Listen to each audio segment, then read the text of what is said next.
有的小熊就喜欢上班，不爱下班。你看，三妹大早就欢天喜地出来营业，还经常晚上不愿回家。也有不爱上班的，比如金虎，门都开了还磨磨蹭蹭，好不容易蹭到门口了，又开始撒泼耍赖。但是要说小月亮，那就是牛魔王吹牛皮，牛大了，他既不想上班，也不想下班。上班的时候，两个两脚兽在门口喊了半天都不出来，非要抱出来，还不情不愿的。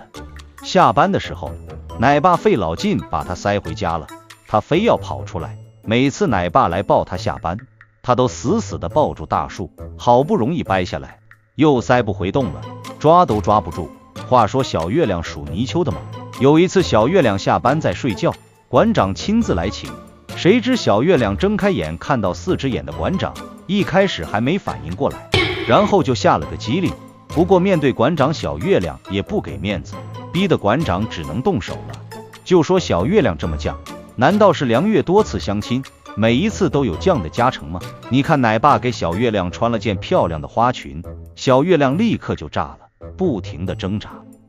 好像遇到熊贩子一样，结果戴成了围脖。这家伙一路连滚带爬的把裙子脱下来，好在熊猫不会说话，要不指不定骂得多脏。有一次奶爸看着小月亮在爬楼梯，生怕她摔着，就在旁边守护，结果小月亮直接驱赶奶爸，然后一个360度摔了个大屁墩，结果他冲出来把奶爸赶远点继续爬，